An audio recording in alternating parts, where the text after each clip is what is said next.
यही हरि नाम यही हरि धाम यही जग के मंगल की आरती पापियों को पाप से है तारती श्री भागवत भगवान की है आरती पापियों को पाप से है तारती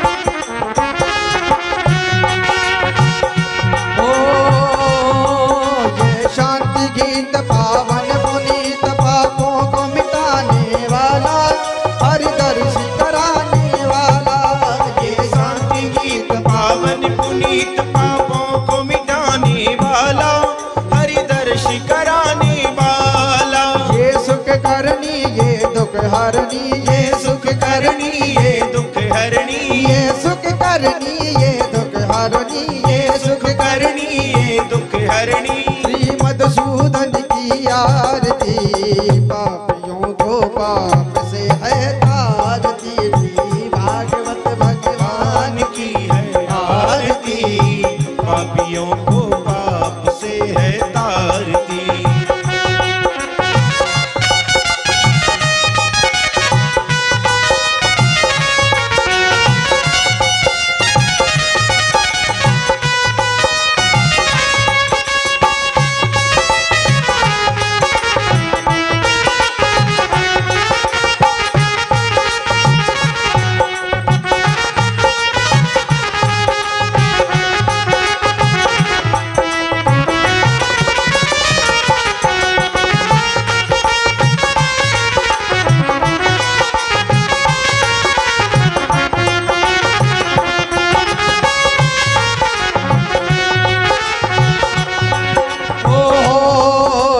मधुर बोल जगपंथ खोल सतमार्ग बताने वाला बिगड़ी को बनाने वाला ये मधुर बोल जगपंथ खोल सन्मार्ग बताने वाला बिगड़ी को बनाने वाला ये मधुर बोल जगपंथ खोल सतमार्ग बताने वाला बिगड़ी को बनाने वाला ये मधुर बोल जगपंथ खोल सन्मार्ग बताने वाला बिगड़ी को बनाने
बंसिया बरस रही अब तो आजा गढ़ बंसी पादे भोग के राजा मेरी अखी बरस रही अब तो आजा। जलेन शीतलीकरणं पुष्पे देवाभिवन्दनम् आरोग्यार्थे आत्माभिवन्दनम् हस्तप्रक्षालनम्। बोलिए गजानंद गणपति महाराज की, गौरी मैया की, भागवत महापुराण की, वांके बिहारी लाल की, राधा रानी सरकार की, आज के आनंद की। जय जय श्री राधे, जय जय श्री राधे, जय जय श्री राधे श्याम। सभी अपना स्थान ग्रहण करें।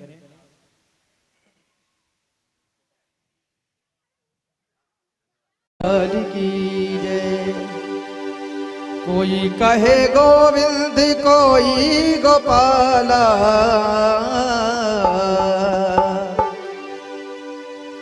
कोई कहे गोविंद कोई गोपाला,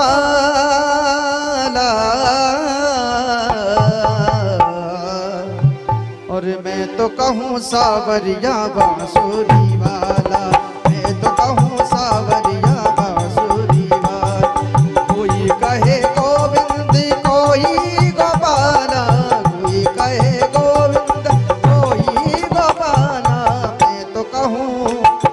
मैं तो कहूँ सावरिया बांसुरी वाला, मैं तो कहूँ सावरिया बांसुरी वाला।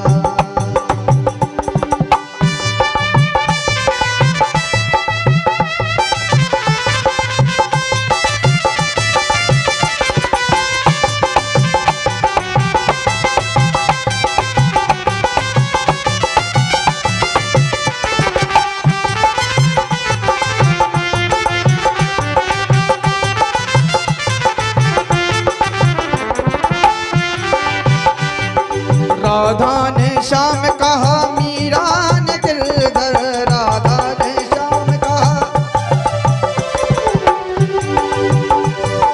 राधा ने श्याम कहा, मीरा ने गिरधर, राधा ने श्याम कहा, मीरा ने गिरधर। कृष्णा ने कृष्ण कहा, कुब्जा ने नटवर, कृष्णा ने कृष्ण कहा, कुब्जा ने नटवर। ग्वालों ने तुमको पुकारा गोपाला, ग्वालों ने तुमको पुकारा गोपाला, मैं तो कहूँ सावरिया बांसुरी वाला, मैं तो कहूँ सावरिया बांसुरी वाला। कोई कहे गोविंद कोई गोपाला, कोई कहे गोविंद कोई गोपाला, मैं तो कहूँ सावरिया बांसुरी वाला, मैं तो कहूँ सावरिया बांसुरी वाला।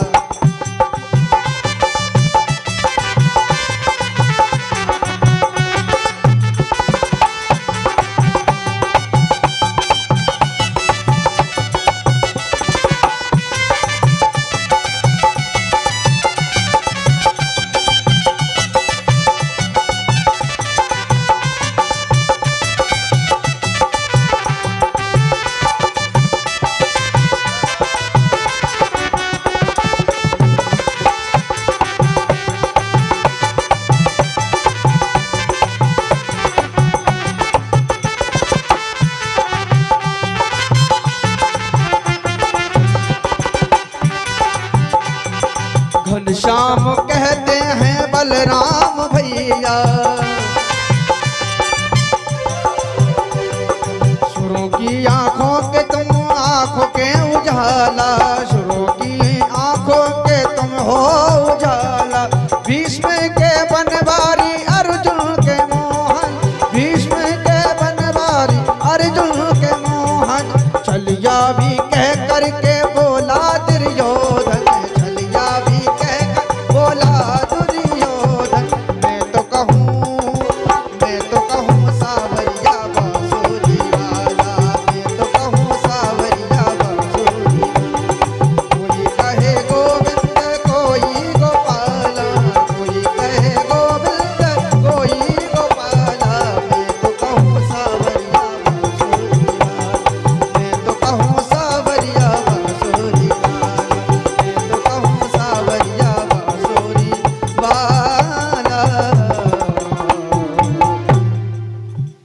श्री वृंदावन बिहारी लाल की। राधे राधे बोलना पड़ेगा, राधे राधे, और जोर से बोलना पड़ेगा। राधे राधे।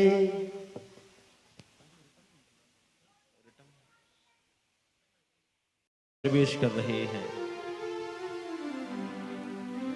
और बिहारी जी की कृपा देखिए कैसे ये 4 दिन निकल गए, पता ही नहीं चला। और ये जो कथा है बड़ी सूक्ष्म थी, बहुत छोटी थी,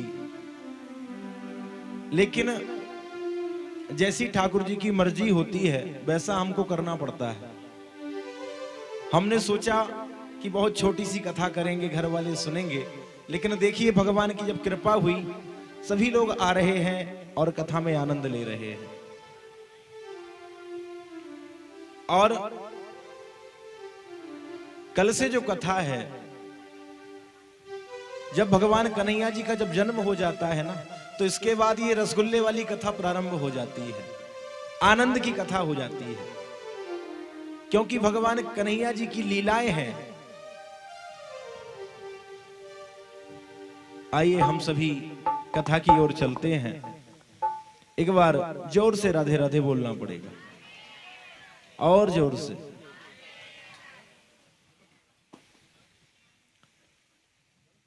आज जो है नंद बाबा 75 के हो गए हैं। कितने वर्ष के? 75 वर्ष के हो गए हैं नंद बाबा। और मन में सोच रहे हैं कि मैं 75 का हो गया और मेरे यहां अभी तक कोई संतान नहीं हुई। और अब तो ये जब माला भी जपते हैं तो माला जपने में भी इनका एक ही भजन चलता है, 75 का हो गया अभी तक कुछ हुआ नहीं, 75 का हो गया अभी तक कुछ हुआ नहीं।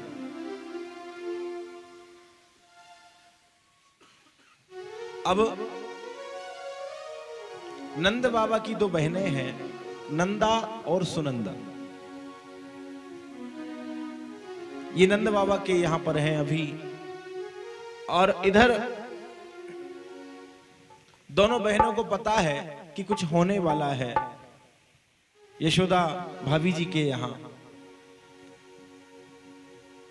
तो जो यशोदा मैया है, इनके गले में एक 9 लखा हार है। और जब भाभी के यहां कुछ होता है तो हर नंद की इच्छा होती है कि हमारी भाभी के यहां कुछ होगा, होगी कोई बहन। उन्होंने कहा ठीक है बैठो बहन। बहन जी वहां बैठी, इधर यशोदा मैया को कोई बुलाने आ गया बाहर से। तो यशोदा मैया ने क्या किया, लाला को वहीं पर रखा और बाहर चली गई। और जाते जाते पूतना से कह गई कि लाला का ख्याल रखना। अब पूतना को तो ऐसा समय चाहिए था कि जिस समय लाला अकेला हो। अब पूतना ने लाला को उठाया और लाला को उठा करके ले गई। लाला को उठा करके ले गई और बहुत दूर ले जा करके कहने लगी कि आज लाला तुम्हारा आखिरी दिन है, आज मैं तुम्हें नहीं छोड़ूंगी। अब लाला ने जैसे ही पूतना को देखा तो तुरंत आंखें बंद कर ली। अब यहां पर बहुत से संत अपना अपना विचार रखते हैं कि पूतना को देखते ही कन्हैया जी ने आंखें बंद क्यों की। हो सकता है कन्हैया जी ने आंखें बंद इसलिए की हों क्योंकि कन्हैया जी जानते हैं कि ये अपने स्तन में जहर लगा करके आई है मुझे पिलाने के लिए। तो हो सकता है कि इधर लाला महादेव जी का ध्यान कर रहे हों और महादेव जी से कह रहे हो प्रभु जहर पीने का काम तो आपका है, मेरा काम तो दूध और मक्खन खाने का है, इसलिए आप आइए, जहर जहर आप पी लीजिए और दूध दूध मैं पी लूंगा। बोलो राधे राधे।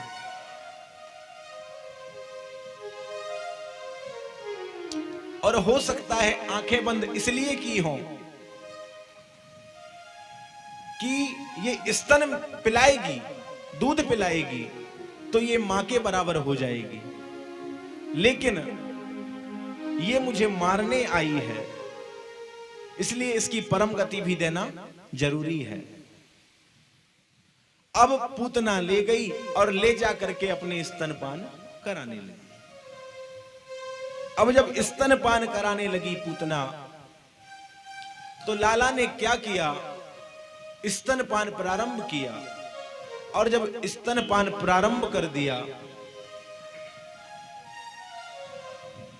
तो लाला ने उनकी श्वास को खींच लिया स्तनपान करते करते। अब जो पूतना है ये बहुत ज्यादा जोर से घबराने लगी और उस लाला से कहने लगी, लाला छोड़ मुझे, लाला छोड़ मुझे। लाला मन में सोच रहे हैं कि हमको तो सिर्फ पकड़ना आता है, छोड़ना नहीं आता। बोलो राधे राधे। हमको तो सिर्फ पकड़ना आता है। अब ये पूतना कौन है, इसकी एक कथा है कि जो राजा बलि थे, जिनकी कथा हमने आपको कल सुनाई थी, ये राजा बलि की बहन है पूतना। अब उस समय जब राजा बलि से 3 पग भूमि लेने के लिए वामन भगवान आए थे, तो वामन भगवान को देख करके वो बहन कहने लगी कि काश मेरा भी पुत्र ऐसा होता। इतनी सुंदर प्यारी छवि थी वामन भगवान की, उनको देख करके कहने लगी कि काश मेरा पुत्र भी ऐसा होता। ये कहा, लेकिन जैसे ही बलि महाराज को छला भगवान ने, तो कहने लगी ऐसा पुत्र होते ही मैं अपने स्तनों में जहर मिला करके इसको मार देती। तो भगवान ने कहा कि ठीक है, जो आपने सोचा है वो आपका पूरा होगा। आज ये वही पूतना बन करके आई है जो कि कंस महाराज की बहन है। अब लाला जो है स्तनपान कर रहे हैं और उनके प्राणों को खींच रहे हैं। इधर पूतना चिल्ला रही है, लाला छोड़, लाला छोड़। और जो पूतना का शरीर है वह इतना बड़ा हो गया,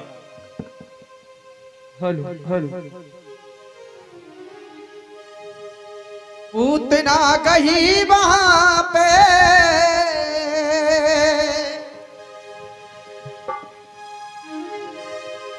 पूतना गही वहां पर जहां वधावा हो रहा था। यशोदा का प्यारा ललना पलना में सो रहा था। यशोदा का प्यारा ललना पलना में सो रहा था। पूतना गही वहां पर, पूतना गही वहां पर जहां वधावा हो रहा था।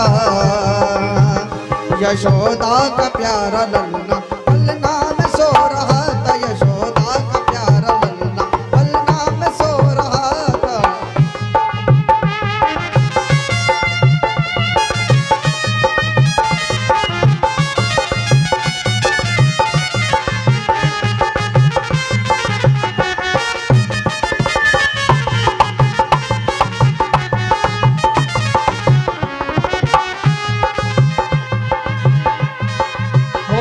भाई से बोली बहना तू सोच मत करना। भाई से बोली बहना तू सोच मत करना। माया भी तेरी बहना तू फिकर मत कर। माया भी तेरी बहना तू फिकर मत करना। भाई से बोली बहना तू, भाई से बोली बहना कुछ फिकर मत करना। भाई से बोली बहना कुछ सोच मत करना।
प्यारा ललना, ललना में सो रहा था यशोदा का प्यारा ललना, ललना में सो रहा था यशोदा का प्यारा ललना, ललना में सो रहा था यशोदा का प्यारा ललना, ललना में सो रहा।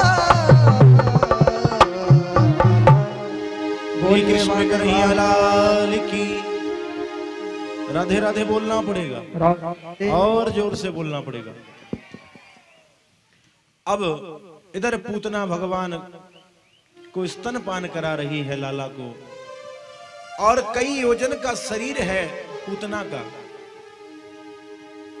अब जैसे ही लाला ने प्राणों को खींचा तो पूतना जोर से चिल्लाई, जोर की आवाज आई और पूतना जो है कि धड़ाम से जमीन पर गिर गई। जब पूतना जमीन पर गिरी तो ऐसा लिखा है भागवत महापुराण में कि ना जाने कितने जंगल नष्ट हो गए उसके दबने से। अब जैसे ही पूतना धड़ाम से गिरी, बहुत जोरों की आवाज हुई, तो इधर जो बधाई चल रही थी इनको आवाज आई। आवाज आई तो ये सोचने लगे कि ऐसी आवाज कहां से आई है, और सोच करके यशोदा मैया तुरंत लाला को देखने के लिए गई। वहां जाकर के लाला को देखा तो लाला वहां पर नहीं है। अब सोचने लगी मैया कि लाला यहीं छोड़ करके गई थी, लाला कहां चला गया।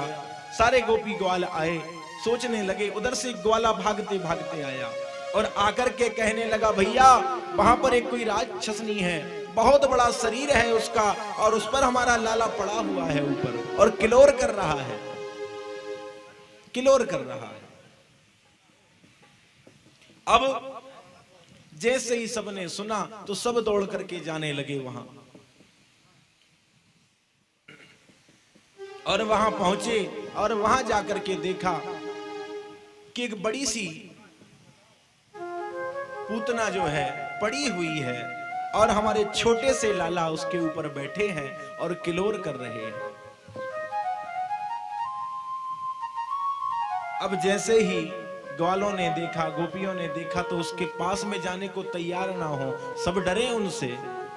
लेकिन जब देखा कि ये मर चुकी है तो उस पर सीढ़ियां लगाई गई चढ़ने के लिए। अब आप समझ लीजिए कितना बड़ा शरीर होगा पूतना का। सीढ़ियां लगाई और सीढ़ियां लगा करके गोपी ग्वाल चढ़े, लाला को उठाया, नीचे लेकर के आए, यशोदा मैया को गोद में दिया। अब पूतना मर गई तो भैया इसका क्या किया जाए, इतनी बड़ी पूतना है। तो सभी गोपी ग्वालों ने क्या किया, इसके छोटे छोटे टुकड़े किए और छोटे छोटे टुकड़े करा करके इसको जलाया। छोटे छोटे टुकड़े करके जब जलाया तो इसमें एक सुगंध निकली, बहुत प्यारी सुगंध निकली। तो सब कहने लगे कि तो राक्षसनी थी, राक्षस प्रवृत्ति की थी, तो इसमें बदबू आना था, लेकिन सुगंध क्यों आ रही है। तो यहां पर हमारे संत कहते हैं कि जिन हरि का मुख जिससे लग जाए उसमें सुगंध आने लगती है। बोलो राधे राधे। क्योंकि भगवान का मुख लग गया था उससे, तो इसलिए उस राक्षस प्रवृत्ति की जो पूतना है उसमें सुगंध आने लगी। अब इधर यशोदा मैया कह रही हैं, पता नहीं मेरे लाला को किसकी नजर लग गई और ये कैसे हो गया, पता नहीं क्या क्या सोचने लगी।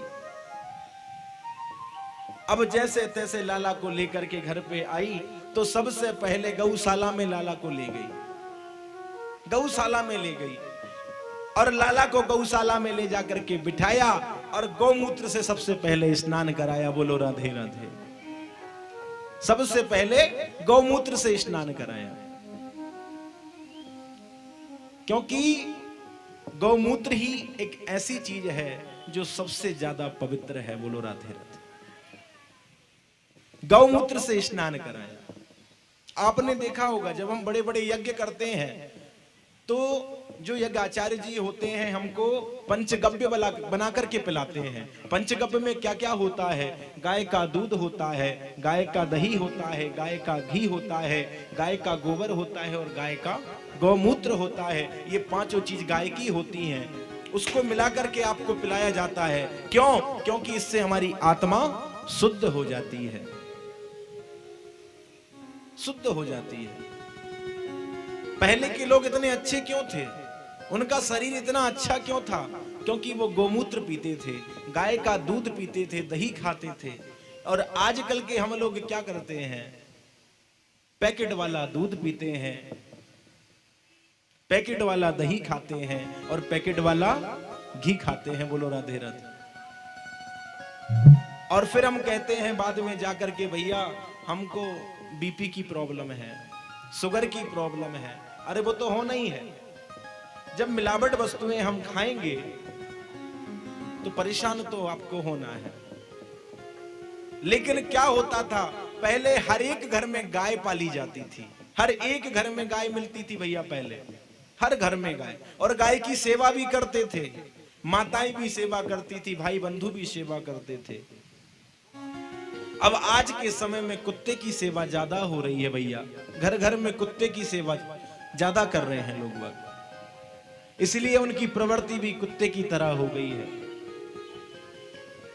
और कुछ लोगों ने तो अपने घर के आगे लिख दिया है, कुत्तों से सावधान। पहले के जमाने में हम लोग क्या लिखते थे? स्वागतम। क्या लिखते थे? स्वागतम। इसके बाद हमने लिखना प्रारंभ किया वेलकम। चलिए यहां तक भी ठीक था। और वेलकम के बाद हमने लिख दिया क्या? कुत्तों से सावधान।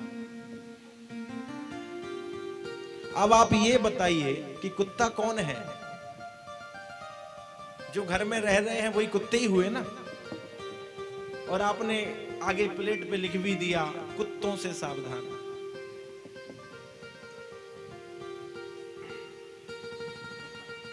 तो क्या होता था? पहले जब गाय पाली जाती थी तो इतनी बीमारियां नहीं थी। आप बताइए, पहले किसी को बीपी हुई? पहले किसी को शुगर हुई? कोई बीमारी नहीं थी। लेकिन जब से हमने ये मिलावट वाली चीजें खाना प्रारंभ कर दिया और गाय की सेवा बंद कर दी, तब से ये सारी परेशानियां हमको हो रही हैं। और हम लोगों ने गाय को तो वहीं छोड़ दिया और कुत्ते की सेवा हम लोगों ने प्रारंभ कर दी। जबकि ये बताते हैं कि जिस घर में कुत्ता पाला जाता है ना भैया, और जिस व्यक्ति से कुत्ता अगर टच हो जाए तो वो व्यक्ति 1 महीने तक शुद्ध नहीं होता, 1 महीने तक। लेकिन हम बड़े प्यार से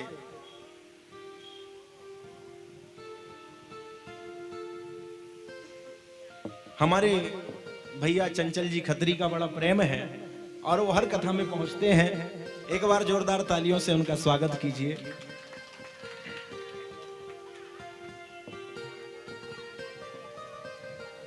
और सभी माताएं बहनों से भी एक निवेदन है कि आप भी अपने घर में एक नियम बनाइए। 5 यज्ञ ऐसे हैं जो कि आप रोज कर सकते हैं और जिनमें कोई खर्च नहीं होना। 5 यज्ञ, और जिनका फल बहुत अधिक होता है, और आप सभी अपने अपने घर में कर सकते हैं। अब वो 5 यज्ञ कौन कौन से हैं? 5 यज्ञ ये हैं कि सबसे पहले रोज जो हमारा द्वारा होता है, मेन गेट जिसको बोलते हैं, उसको आप सबसे पहले नित्य प्रति रोज गोबर से लीपें। क्योंकि गोबर में क्या होता है? लक्ष्मी जी का वास होता है। लक्ष्मी जी का वास होता है गोबर में। फिर जब आप रसोई घर में भोजन बनाएं, आजकल की माताएं बहनें इतनी ज्यादा स्टैंडर्ड हो गई हैं भैया कि चप्पल पहन करके भोजन बनाती हैं। चप्पल पहन करके। आप ये बताइए, ये संस्कृति हमारी तो नहीं है, और ना हमने कभी देखी है कि हमारे यहाँ चप्पल पहन करके कभी भोजन बनाया गया। बताइए, बनाया कि नहीं? चप्पल पहन करके आप भोजन बना रहे हो और भगवान को भोग लगा रहे हो, तो उस घर में कभी सुख शांति रह ही नहीं सकती। ये गारंटी है, कभी नहीं रह सकती भैया। आप लिख लीजिए इस चीज को। इसलिए रसोई घर में जब आप भोजन बनाएं तो चप्पल का उपयोग ना करें और सुंदर तरीके से बढ़िया भगवान का स्मरण करते हुए भोजन बनाएं और कन्हैया जी को भोग लगाएं। सबसे पहली जो रोटी होती है, सभी माताएं बहनें ध्यान से सुने, आपके लिए है विशेष, आपके जीवन के उपयोग के लिए है, हमारा कोई फायदा नहीं है, हम तो बोल करके चले जाएंगे, लेकिन आपको अपनी जिंदगी अभी जीना है। तो सबसे पहले जब आप भोजन बनाएं तो जो पहली रोटी हो वो सबसे पहले गाय के लिए निकालें, सबसे पहली रोटी। और जो सबसे आखिरी रोटी हो उसको कुत्ते के लिए निकालें, कुत्ते के लिए। लेकिन हम लोग क्या करते हैं, जो सबसे पहली रोटी होती है ना भैया, वो हम खिला देते हैं अपने पति को। तो पति जो हमारे हैं वो हो जाते हैं गाय की तरह। और सबसे जो बाद वाली जो रोटी कुत्ते की होती है ना भैया, वो खा लेती हैं माताएं। तो अब परमानेंट कुत्ते का काम क्या है, गाय को देख करके भूखना।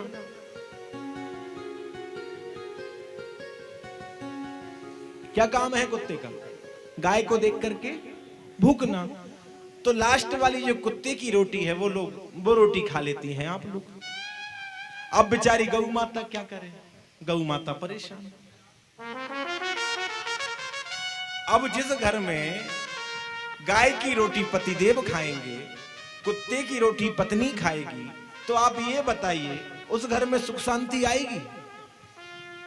नहीं आएगी। और फिर आप पंडित जी के पास जाओगे, अपने माई के फोन लगाओगे कि ये हमसे सही नहीं बोलते, ये ऐसा करते हैं, ये वैसा करते हैं, तो वो तो होना ही है। इसमें भगवान भी कुछ नहीं कर सकता। जब तक आप अपनी आदतें नहीं सुधारेंगे तब तक सुधरने वाला कुछ भी नहीं है। बोलो राधे राधे। तो आज से आपको एक नियम बनाना है। क्या नियम? सबसे पहली रोटी किसको? पति को नहीं, गाय को।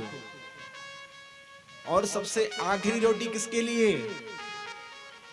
आपको नहीं खाना, कुत्ते को खिलाना, क्योंकि ये बेजुबान है। और गाय के अंदर 33 कोटि देवी देवता निवास करते हैं। अगर आपने गाय को एक रोटी दे दी, उसमें थोड़ा सा घी लगा दिया, थोड़ा सा गुड़ रख दिया, और गाय को अगर वो रोटी दे दी, तो आपसे एक देवता नहीं 33 कोटि देवी देवता प्रसन्न होंगे भैया। बोलो राधे राधे। और जब वो प्रसन्न होंगे, आपको आशीर्वाद देंगे, तो आप हमेशा के लिए चकाचक हो जाएंगे। और अगर आप लोग ही खाते रहोगे गाय कुत्ते की रोटी, तो भैया फिर लड़ते रहो। और ठाकुर जी को भोग हमेशा लगाओ। एक नियम बनाओ, जो भी भोजन बने ठाकुर जी को पहले भोग लगाओ, बाद में आप खाओ। एक नियम बनाओ घर में, और सबको लगाना चाहिए। हमारी हिंदू संस्कृति में तो यहां तक है कि सबसे पहले हर एक हिंदू चोटी रखता था, हर एक हिंदू।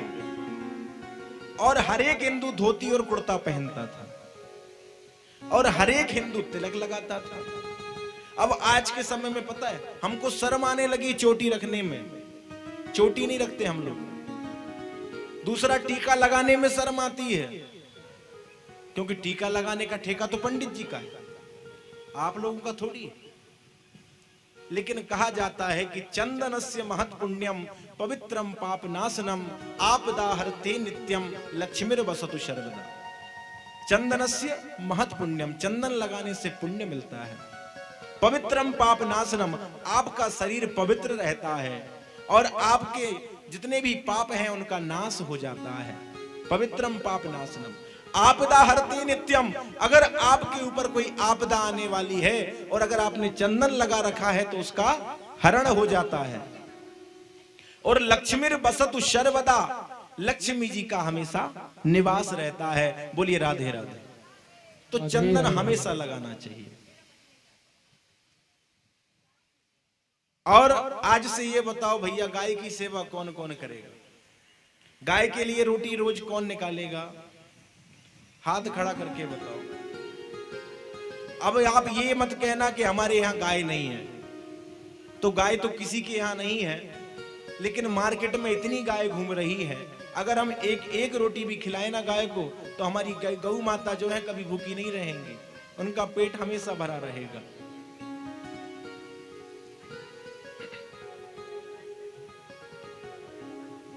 और तीसरी बात, आप थोड़े से आटे में शक्कर मिला करके, ये 5 यज्ञ हम आपको ऐसे बता रहे हैं जो बगैर पैसे के, इनमें कोई पैसा खर्च नहीं होना आपका। 2 यज्ञ हो गए। तीसरा यज्ञ आपको क्या करना है, आटे में थोड़ी सी शक्कर मिला करके और जहां चींटियां हो उनको खिलाइए। 3 यज्ञ आपके हो गए। चौथा यज्ञ, जब भी कभी आप किसी नदी या तालाब में जाएं या कुआं में जाएं, कुएं के पास जाएं और जिस कुएं में मछली हो, नदी में मछली हो, तालाब में मछली हो, तो वहां पर आप जब भी जाएं थोड़ा सा आटा ले जाएं, आटे को गूंथ करके ले जाएं और छोटी छोटी गोली बना करके उसमें डालें मछलियों के लिए। तो कितनी मछलियों का पेट भराएगा? कितनी मछलियों का पेट भराएगा? और कहते हैं कि जिसको राहु केतु परेशान कर रहे हो, अगर वो मछलियों को रोज आटे की गोली बना करके डाले ना भैया, तो राहु केतु शांत हो जाते हैं। बोलो राधे राधे। और धीरे बोलना पड़ेगा।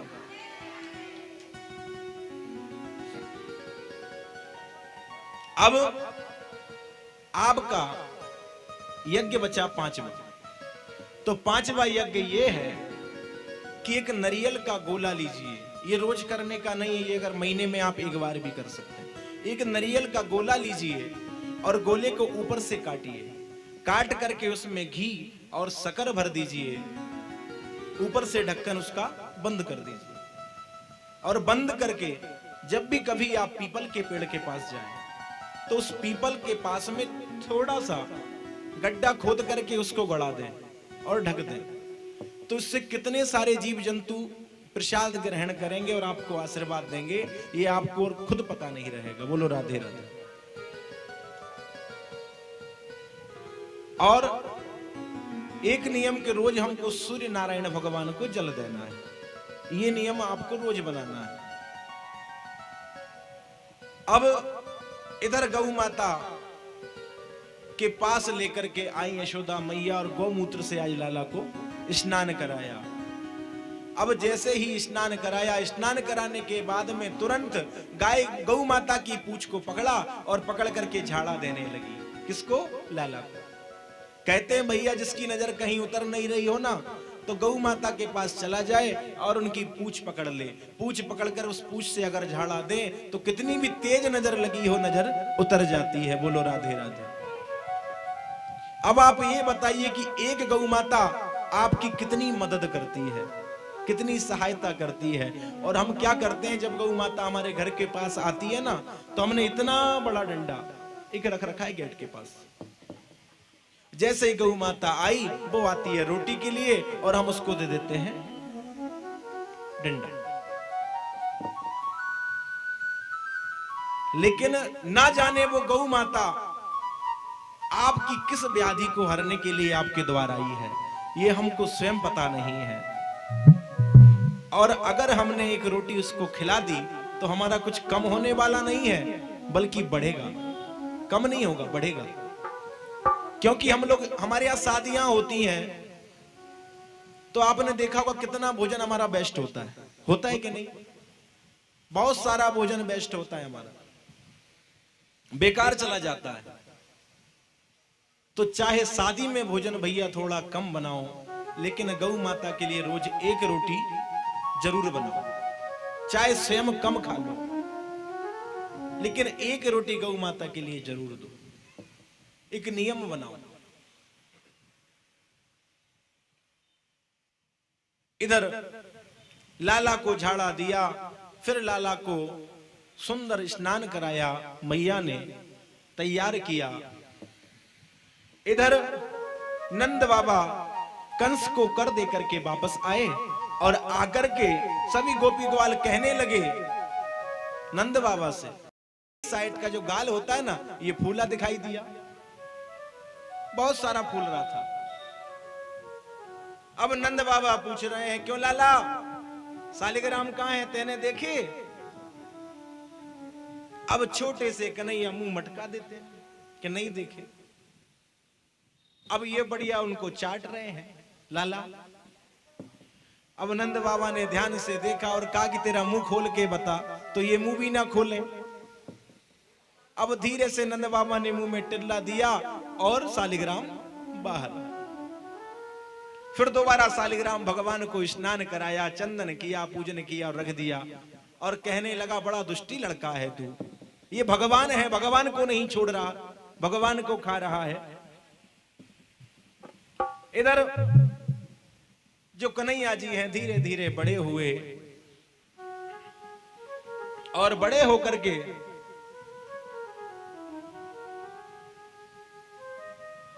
माखन चोरी जो लीला है इन्होंने आरंभ कर दी।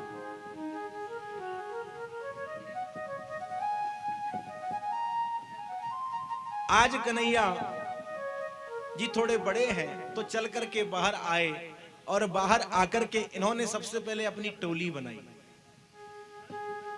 जिसमें 5-7 ग्वाले थे। उनको बुलाया और बुला करके एक जगह मीटिंग रखी। इन्होंने मीटिंग रखी तो मीटिंग में इन्होंने बात कही कि एक काम करते हैं, आज से हम सब साथ रहेंगे। उन्होंने कहा ठीक है कि और बताइए इसका टोली नायक कौन होगा? तो सब लोग कहने लगे लाला तू बड़े घर को है, एक काम कर टोली नायक तू बन जा। तो टोली नायक बना दिया कन्हैया को। अब टोली नायक बना दिया तो कन्हैया से पूछने लगे बताओ हमको करना क्या है? कि करना यह है कि हमको माखन की चोरी करना है। अब जैसे ही ग्वालों ने सुना तो सब घबरा गए और कहने लगे लाला तू पढ़वाएगा क्या हमें? अरे कोई अच्छी चीज सिखा, तू अभी से चोरी करना सिखा रहा है हमको। तो लाला कहने लगे भैया वो ठीक है, ये कोई चोरी वैसी नहीं है जिसमें कोई दिक्कत आए। एक काम करना, आज सब अपने अपने घर जाके चोरी करना, सब अपने अपने घर जाना और जहां माखन रहता है उसकी चोरी करना। उनने कहा ठीक है। आज सब अपने अपने घर गए और जाकर के माखन की चोरी करने लगे। अब उसमें 2-3 लोग सक्सेस भी हो गए।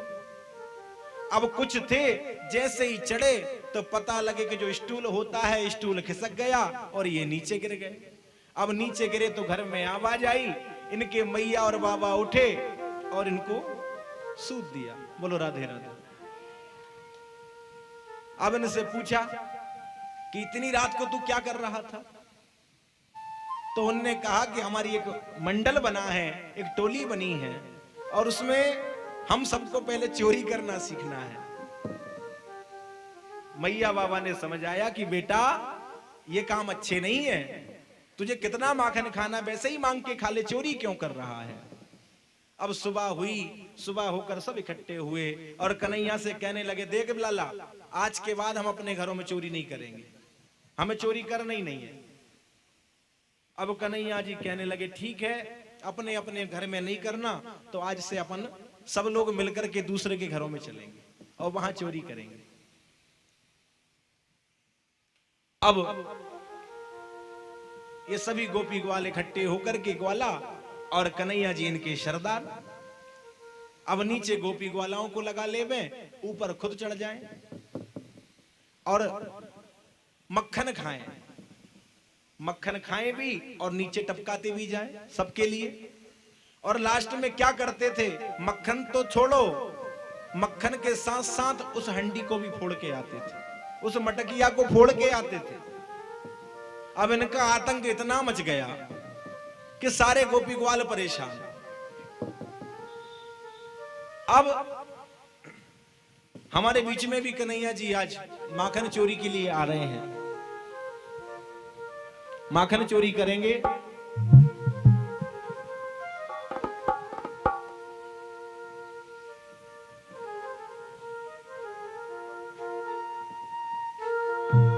ओ नटखट नटखट नंद किशोर, नटखट नटखट नंद किशोर, माखन खा गया माखन चोर। नटखट नटखट नंद किशोर,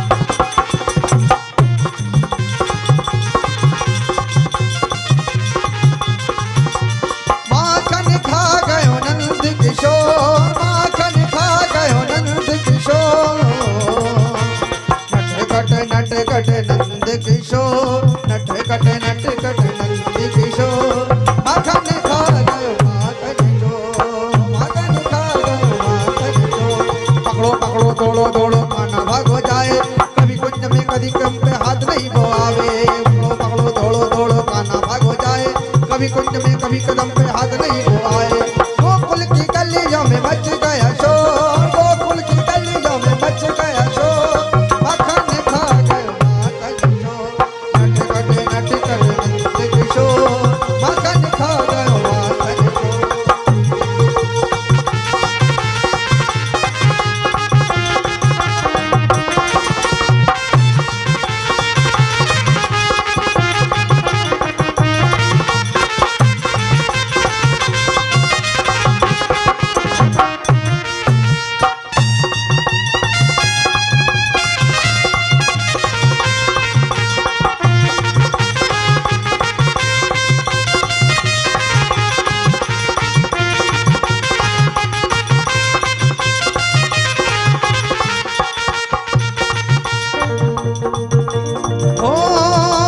संग में सखाओं की टोली खड़ी, संग में सखाओं की टोली खड़ी, माखन चुराने की आदत पड़ी, माखन चुराने की आदत पड़ी।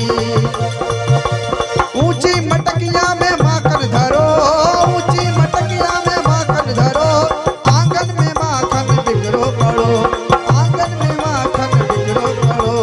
हाथ नहीं आए झपट झपट, हाथ नहीं काना झपट झपट, गटक गटक माठन गटकाए, गट नट गट नंद किशोर, माखन खा गयो माखन चोर, गट नट गट नंद किशोर, माखन खा गयो माखन चोर।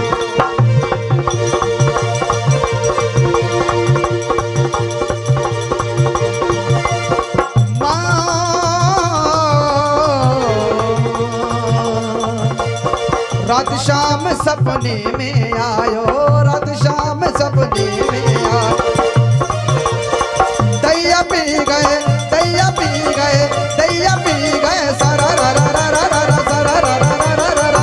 रात शाम सपने में आए, रात शाम सपने में आए, दैया पी गए, दैया पी गए, दैया पी गए, सारा रा रा रा रा रा रा रा रा रा रा रा। रात शाम सपने में आए, रात शाम सपने में आए, रात शाम सपने में।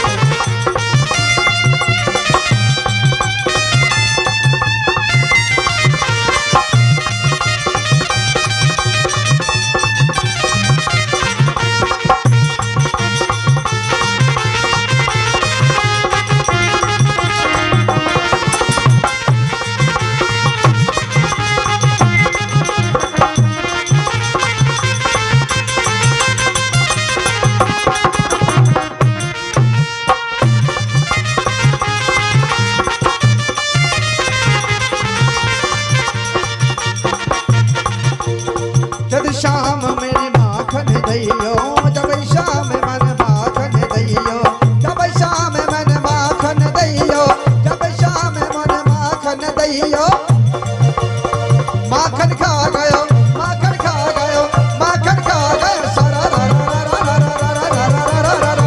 रात शाम सपने में आए, रात शाम सपने में आए, दैया पी गए, दैया पी गए, दैया पी गए, सारा रा रा रा रा रा रा रा रा रा रा।